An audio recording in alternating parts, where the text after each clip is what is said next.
Assalomu alaykum hammaga. Bugun ishga chiqmay atay o'tirdik. Xumorinada bo'ladigan kulachka jangni kutib. Sherigim. Xo'p, so'raymiz.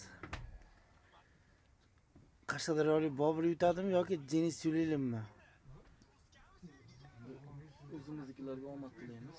O'zimiznikilarga omad tilaymiz dedi. Mikrofonimiz yo'q, endi bu yigitdan balandroq gapirishni xohlamayapti. Telefonni o'chirib qo'yib.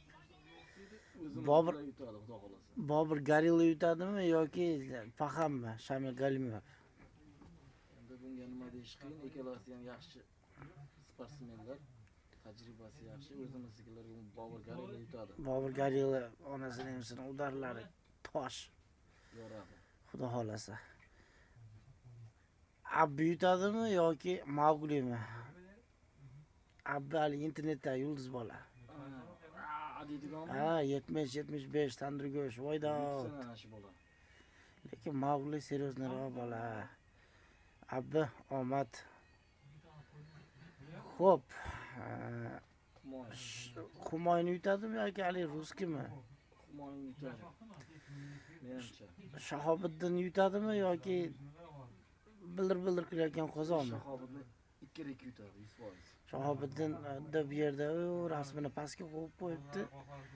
Rasmi pastda bo'ladigan bola emas. Shahobiddin kulachkada haqiqiy persingda olgan bola. Kulachkani o'zbeklar ichida yulduzi bo'ladi. Bilmasanglar bilib qo'yinglar. 100% yutadi. E'tiborlar uchun rahmat. Ikkita endi shoumenimiz bor ekan. Ular hisob, lekin Fara bilan Perso urushadi. Endi 50-50 Fara bokschi, ba'zi boksyor. 50-50 ham deb bo'lmaydi, chunki kulachkada janglari bor Persda. Omad